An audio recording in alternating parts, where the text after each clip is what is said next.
الله أكبر الله أكبر الله أكبر لا إله إلا الله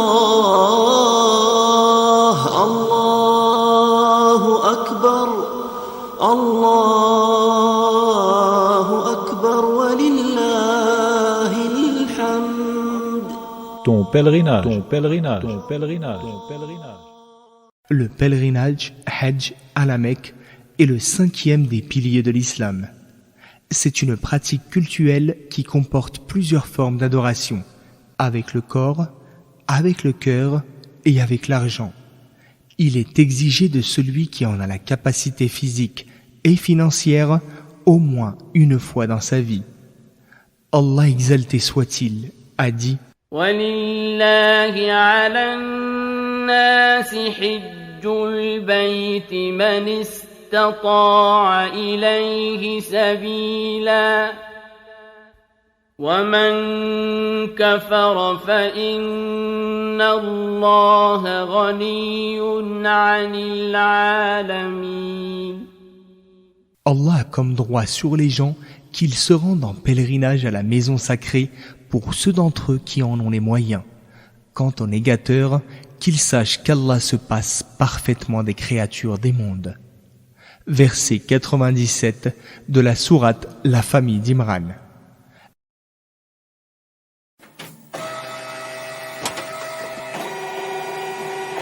Sommaire du chapitre. Les mérites de la Mecque et de la mosquée sacrée.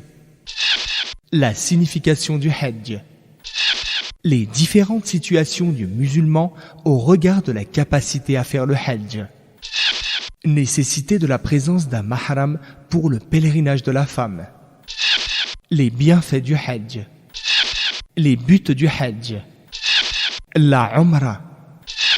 La fête bénie du sacrifice. Qu'est-ce qu'il est prescrit de faire le jour de la fête du sacrifice? Les conditions que doit satisfaire la bête destinée à être sacrifiée. Que fait-on de la bête sacrifiée? Visite de Médine, la ville du prophète, paix et salut d'Allah sur lui.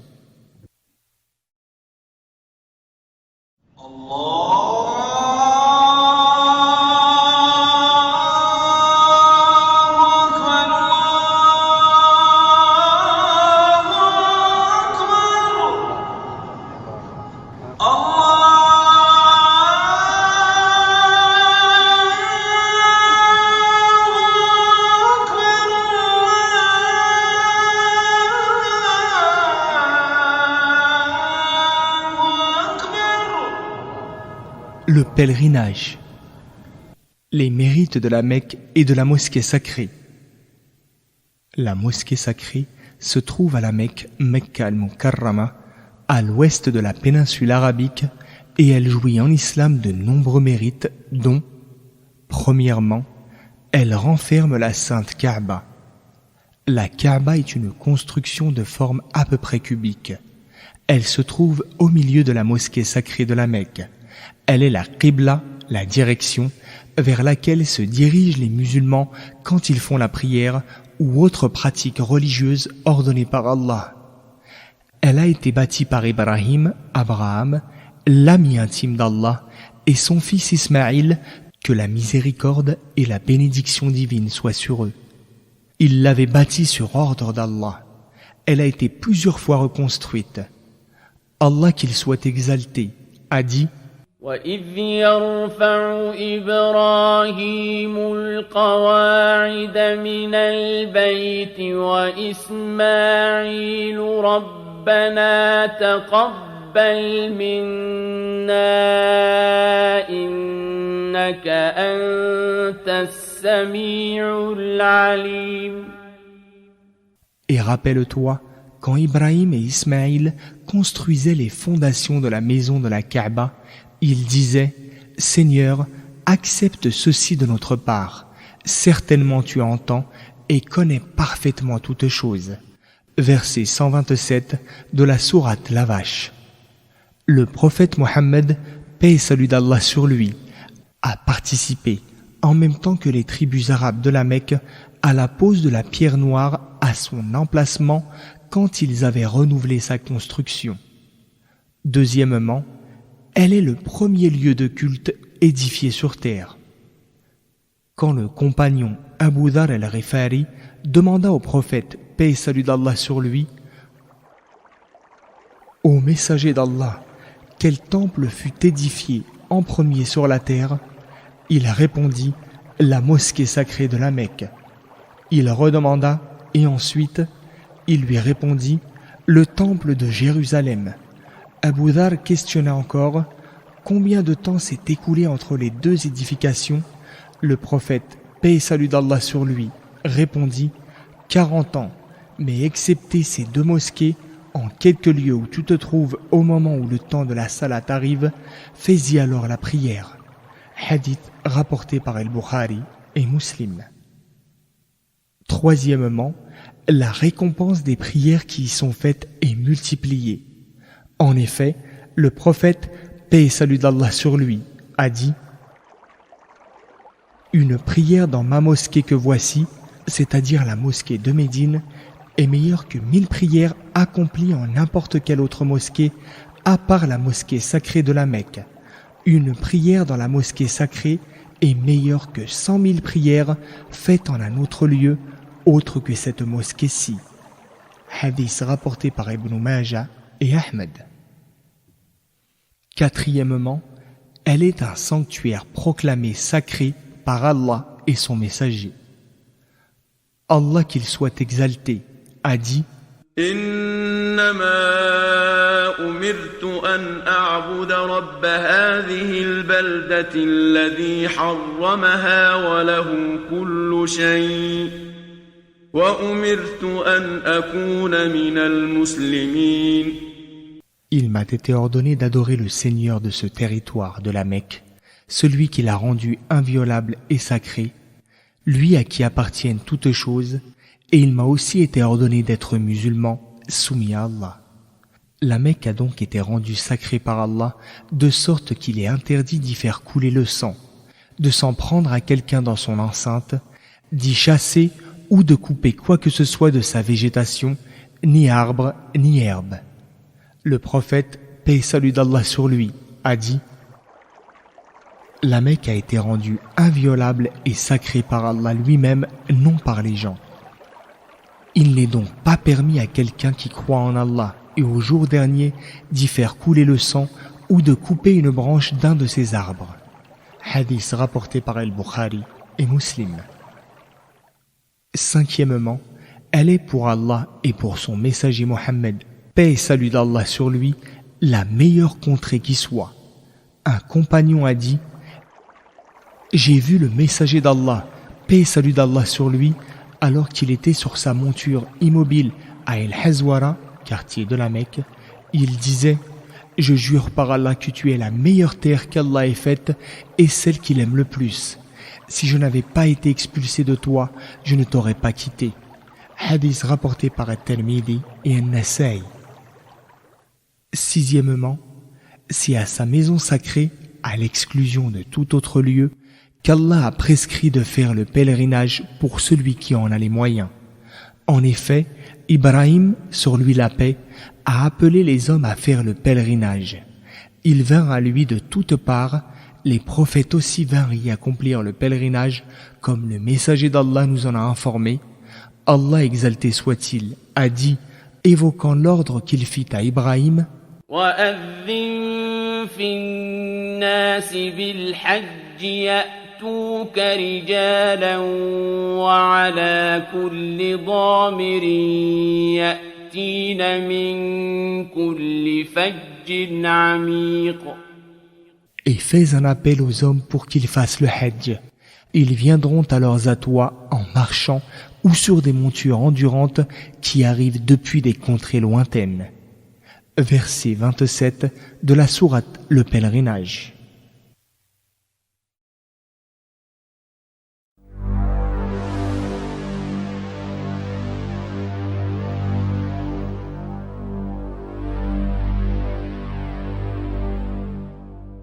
La signification du Hajj.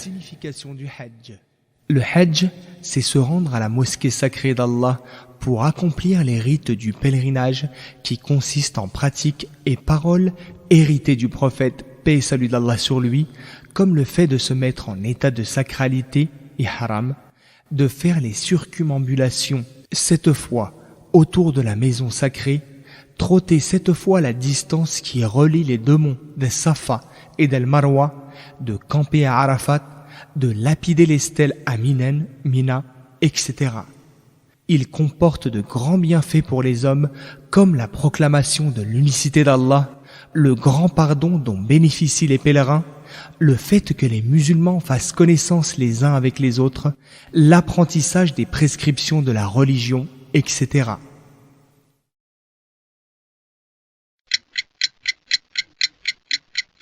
Le temps du Hajj. Les rites du Hajj se concentrent entre le 8e et le 13e jour de Dhul Hijjah, qui est le 12e mois lunaire du calendrier musulman. Qui doit faire le Hajj? Pour que le Hajj soit obligatoire, il faut que le musulman soit juridiquement apte, mukallaf, et qu'il ait les moyens. Le sens de mukallaf est, comme cela a été vu précédemment, qu'il soit saint d'esprit et majeur. Le sens de istita'a, avoir les moyens, est la possibilité de faire le déplacement jusqu'à la maison sacrée par des voies justes et légales, pouvoir accomplir les rites du Hajj sans une trop grande difficulté, soit supérieure à la difficulté habituelle d'un voyage, la sécurité pour sa personne et ses biens, que l'argent nécessaire au Hajj vienne s'ajouter à celui qui couvre ses besoins essentiels et les frais de ceux dont on a la charge.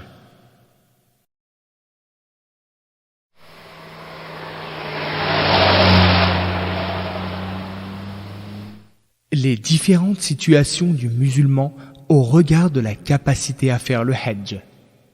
Premièrement, il y a le cas où il peut faire le Hajj lui-même, c'est-à-dire qu'il est capable d'arriver à la maison sacrée par lui-même en toute autonomie, sans devoir supporter une difficulté excédant la difficulté normale et qu'il possède suffisamment d'argent à cet effet.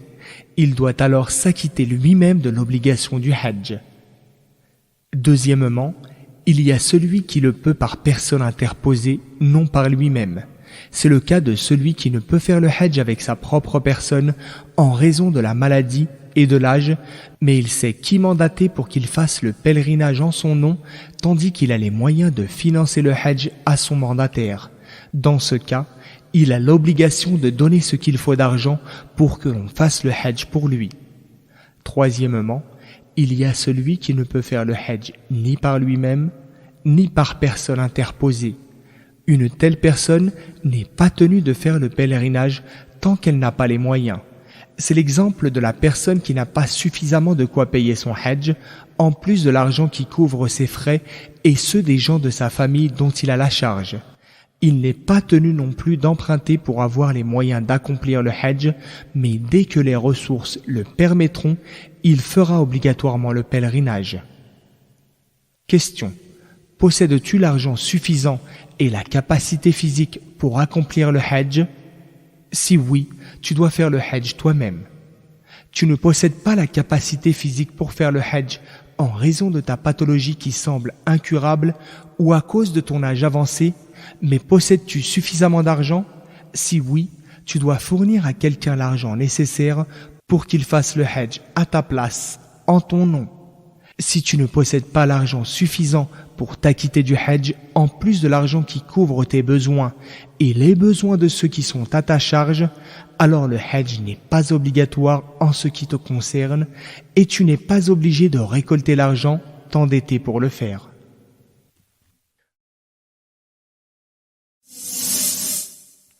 Nécessité de la présence d'un mahram. Pour que le pèlerinage soit obligatoire à la femme, il faut comme condition la présence d'un mahram. Le Hajj n'est donc pas exigé de la femme si elle n'est pas accompagnée par un de ses mahrams qui sont son mari ou le proche avec qui elle pourra jamais se marier, comme le père, le grand-père, le fils, le petit-fils, le frère et ses fils, les neveux, l'oncle paternel et l'oncle maternel. Cependant, Si la femme a accompli son pèlerinage sans la présence d'un mahram, mais dans des conditions lui garantissant la sécurité, son hajj est alors correct et valide.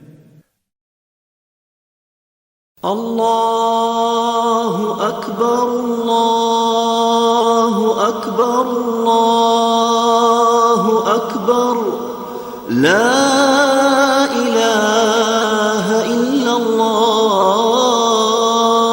Allahu Akbar, Allahu Akbar, wa lillahil hamd. Les bienfaits du hajj. Il existe concernant le hajj de nombreux textes citant ses bienfaits et ses avantages, au nombre desquels il y a ceci. Premièrement, il fait partie des meilleures œuvres. En effet, quand on demanda au prophète, paix et salut d'Allah sur lui, quelle œuvre est la meilleure, il répondit, croire à Allah et à son messager. Quand on lui demanda, laquelle ensuite, il répondit, le combat dans le sentier d'Allah, jihad. Et quand enfin on lui demanda, et laquelle ensuite, il répondit, un pèlerinage correctement accompli. Hadith rapporté par Al-Bukhari et Muslim. Deuxièmement, c'est une excellente occasion pour obtenir le pardon. Le prophète, paix et salut d'Allah sur lui, a dit, celui qui a fait le hajj et s'est abstenu de Rafat, quoi, prélude amoureux, paroles suggestives, obscénités, etc., et de fousouk, écart de conduite péché, s'en retourne en étant comme le jour où sa mère l'a mise au monde. Hadith rapporté par Al-Bukhari et Muslim. Cela signifie qu'il revient en étant lavé de ses péchés comme s'il venait juste de naître. Troisièmement, c'est une précieuse opportunité pour être affranchi, définitivement délivré de l'enfer. Le prophète, paix et salut d'Allah sur lui, a dit « Il n'y a pas un jour où Allah a franchi autant d'hommes que pendant le jour de Arafat. » Hadith rapporté par Muslim. Quatrièmement, il est récompensé par le paradis. Le prophète, paix et salut d'Allah sur lui, a dit « Le hajj pieusement accompli n'a d'autre récompense que le paradis. » Hadith rapporté par Al-Bukhari et Muslim. Bien sûr, ces récompenses et autres bienfaits ne sont que pour ceux dont l'intention est bonne et sincère, qui sont animés par de bons sentiments et qui se conforment correctement à l'exemple du prophète, paix et salut d'Allah sur lui.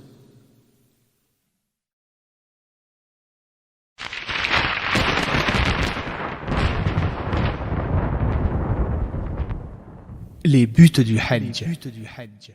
Le hajj a des buts et objectifs importants à l'échelle individuelle et au niveau de la société.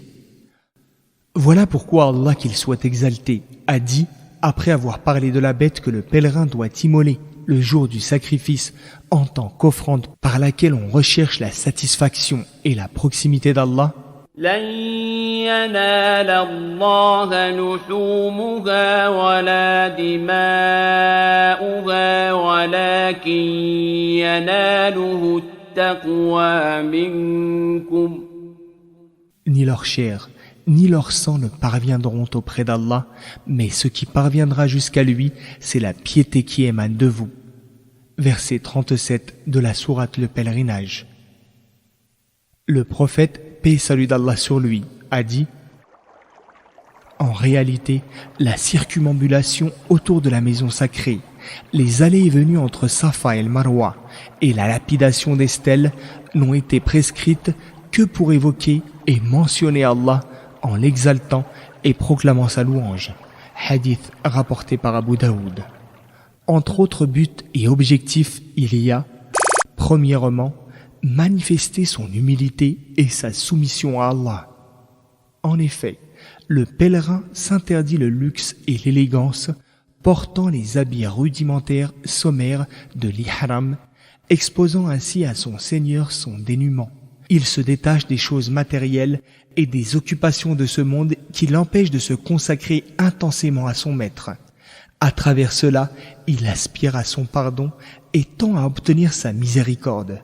Ensuite, il s'arrête à Arafat, tout son être en recueillement et orienté vers son Seigneur, ne cessant de le louer et de lui exprimer sa profonde gratitude pour ses dons généreux et pour ses faveurs, et aussi le suppliant de lui accorder le pardon de ses fautes et de ses écarts.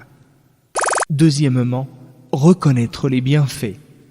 La gratitude se manifeste au travers de l'accomplissement du Hajj de deux manières. La gratitude pour le bienfait de l'argent et la gratitude pour la santé physique, qui sont deux des plus importantes grâces dont l'homme profite en ce monde. À travers le Hajj, l'homme remercie Allah pour ces deux bénédictions, puisqu'il dépense de sa personne et de son argent pour rendre grâce au Seigneur et se rapprocher de lui. Il va sans dire que remercier le donateur pour un don qu'on a reçu de lui est un devoir que la saine raison requiert et que la loi religieuse impose. Troisièmement, le regroupement des musulmans. Lors du Hajj, les musulmans de tous les coins du monde se retrouvent, font connaissance, s'attachent les uns aux autres. Là-bas, les différences entre les gens s'estompent, que ces différences soient dues à la richesse, à la pauvreté, à l'apparence ethnique, à la couleur de peau ou à la langue. Les musulmans s'unissent lors de ce qui est la plus grande assemblée humaine et dont les participants s'accordent autour de la bienfaisance, de la piété, de la recommandation mutuelle à suivre la vérité et à faire preuve de patience, assemblée dont le but sublime est de lier ce monde terrestre au monde céleste, à l'au-delà. Quatrièmement, rappel du jour dernier. À l'occasion du pèlerinage, le musulman se rappelle le jour de la résurrection et de la rencontre avec Allah. En effet, quand le pèlerin abandonne ses vêtements habituels, quand il proclame la talbiya, vêtu de l'habit blanc de l'ihram, quand il stationne sur la grande place de Arafat, quand il voit la multitude tous drapés dans un vêtement identique, ressemblant au linceul blanc, alors à ce moment, en son esprit se bousculent les images des étapes et situations auxquelles le musulman sera confronté après sa mort. Cela a pour effet de l'inciter à s'y préparer à ce jour fatidique et à accumuler les provisions spirituelles avant de rencontrer Allah. Cinquièmement, manifester l'unicité d'Allah et lui vouer par la parole et les actes une adoration exclusive. La formule rituelle, caractéristique du Hajj, qui est régulièrement répétée par les pèlerins, est la talbiya, qui concentre en elle l'affirmation de l'unicité divine. لبيك اللهم لبيك لبيك لا شريك لك لبيك إن الحمد والنعمة لك والملك لا شريك لك. Me voici Seigneur, me voici en réponse à ton appel et par obéissance.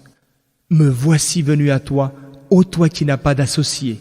Me voici venu à toi. La louange et la grâce t'appartiennent ainsi que la royauté, et tu n'as point d'associé.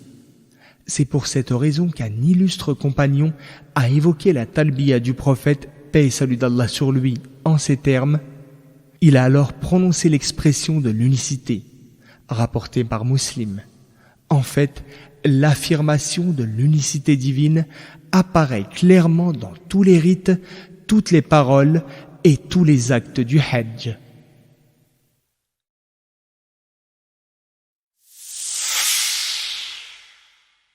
La Umrah, c'est adorer Allah en se mettant en état d'ihram, en état de sacralité, en pratiquant la circumambulation 7 fois autour de la Kaaba, en faisant 7 fois le trajet entre As-Safa et Al-Marwa, et en se rasant les cheveux ou en les coupant. Sa qualification légale, elle est obligatoire pour ceux qui en ont les moyens au moins une fois dans la vie. Elle est conseillée de la faire plusieurs fois. Son temps, il est possible de la faire tout au long de l'année, mais pendant le Ramadan, sa récompense est multipliée, comme le prophète paix et salut d'Allah sur lui a dit. Une Umrah pendant le Ramadan équivaut à un Hajj. Hadith rapporté par Al-Bukhari et Muslim. Allahu Akbar, Allahu Akbar, Allahu Akbar, La ilaha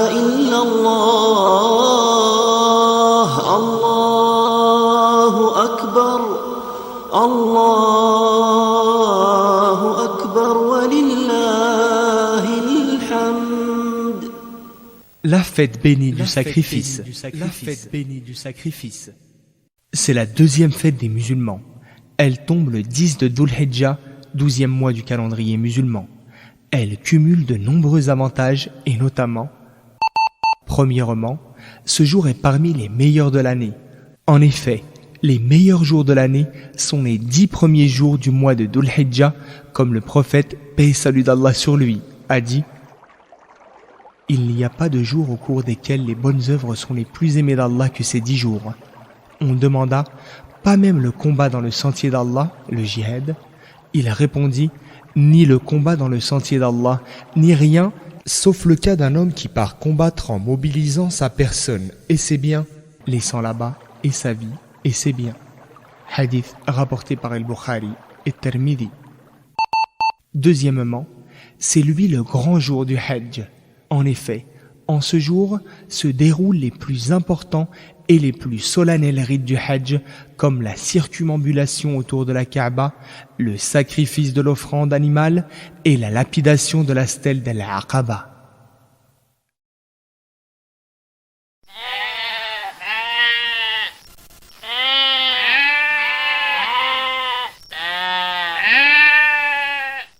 Qu'est-ce qu'il est prescrit de faire le jour de la fête du sacrifice? Pour celui qui n'est pas en cours de pèlerinage, il est prescrit le jour de la fête du sacrifice, Eid al-Adha, tout ce qui est prescrit lors de la fête bénie de rupture du jeûne et qui a été vu précédemment, à l'exception de la zakat de la rupture du jeûne, qui elle est spécifique à la fête de la fin du Ramadan. La fête du sacrifice, Eid al-Adha, se distingue par le fait qu'il est recommandé d'immoler une udhiyah, animal de sacrifice, en signe d'obéissance à Allah. Une udhiyah est une bête parmi les camélidés, les bovins ou les ghanam, ovins et caprins, que par dévotion envers Allah, on sacrifie le jour de Eid al-Adha, après la prière de la fête et jusqu'au coucher du soleil du 13e jour du mois de Dhul Hijjah. Allah qu'il soit exalté, a dit: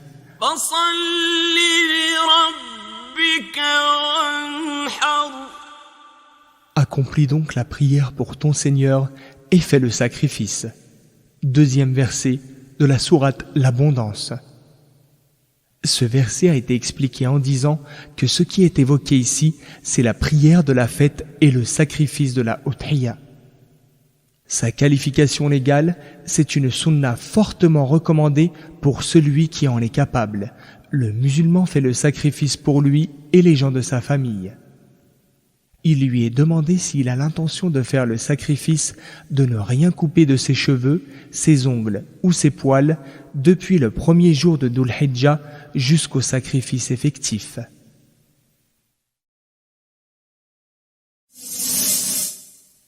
Les conditions que doit satisfaire la bête destinée à être sacrifiée. Premièrement, une des conditions est qu'elle fasse partie de certaines espèces de bétail appelées an'am, comprenant les ghanam, c'est-à-dire le petit bétail composé d'ovins et de caprins, les bovins et les chameaux. Il n'est pas possible de sacrifier un autre animal et donc pas de volatile. Une bête parmi les ovins ou les caprins est suffisante pour l'homme et toute sa famille. Cette personne peut s'associer dans le sacrifice d'un bovin ou d'un chameau. Deuxièmement, elle doit atteindre l'âge requis qui est de 6 mois pour les ovins, d'1 an pour les caprins, 2 ans pour les bovins et 5 ans s'agissant des chameaux. Troisièmement, elle doit être exempte de tares visibles. Le prophète, paix et salut d'Allah sur lui, a dit: 4 bêtes ne sont pas valables pour le sacrifice. La borgne, dont l'affection à l'œil est bien apparente, la malade, dont l'état morbide est flagrant, la boiteuse, dont la claudication est bien visible, et la chétive, qui est décharnée, dépourvue de gras. Hadith rapporté par An-Nasa'i et At-Tirmidhi.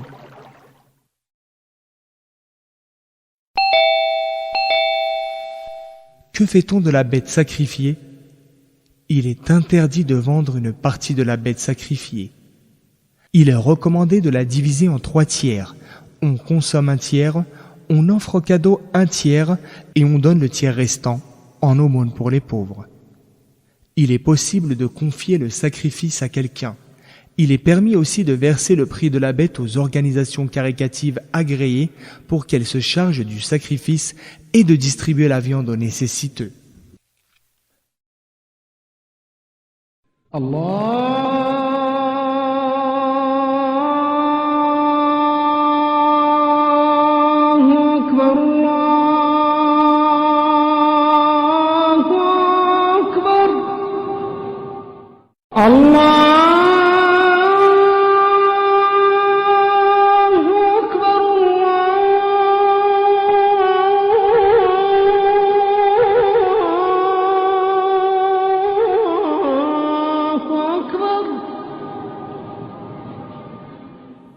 La visite de Médine, la ville du prophète, paix et salut d'Allah sur lui. Médine est la ville que le prophète, paix et salut d'Allah sur lui, a rejointe à l'issue de son hégire quand il quitta la Mecque en raison de la persécution que lui infligeaient les païens. La première chose qu'il y réalisa fut la construction de la sainte mosquée dite du prophète Al-Masjid al-Nabawi, qui fut dès lors un centre de prédication répandant le savoir et le bien parmi les gens. Il est fortement recommandé de visiter Al-Masjid al-Nabawi, que cela se fasse durant la saison du Hajj ou lors d'une autre occasion. Cette visite n'a pas de rapport avec les rites du pèlerinage et elle n'est pas liée à un moment particulier. Le prophète, paix et salut d'Allah sur lui, a dit: on effectue de voyages dans le but d'en tirer un mérite particulier auprès d'Allah ou en tant qu'acte d'adoration que vers 3 mosquées. Ma mosquée que voici, à Médine, la mosquée sacrée de la Mecque et la mosquée Al-Aqsa de Jérusalem. Hadith rapporté par Al-Bukhari, Muslim et Abu Daoud. Le prophète, paix et salut d'Allah sur lui, a aussi dit: une prière accomplie dans ma mosquée que voici est meilleure que 1000 prières faites dans une autre mosquée, à part la mosquée sacrée de la Mecque. Hadith rapporté par Al-Bukhari et Muslim.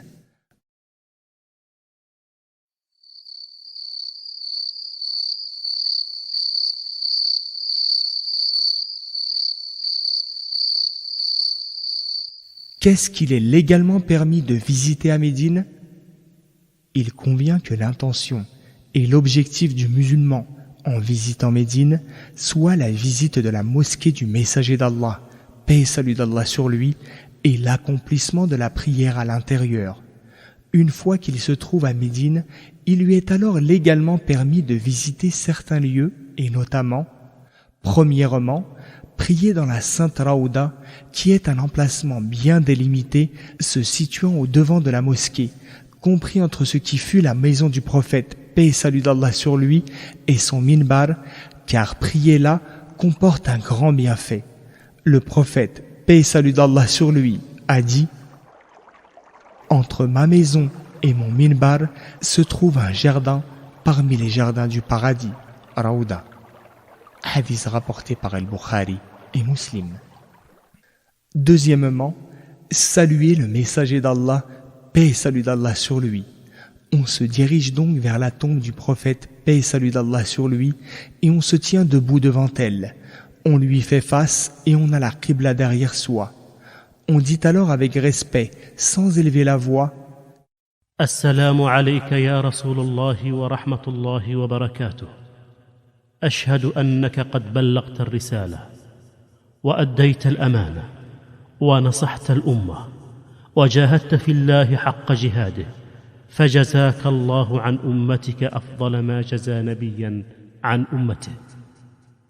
Que la paix, la miséricorde et la bénédiction d'Allah soient sur toi, ô messager d'Allah.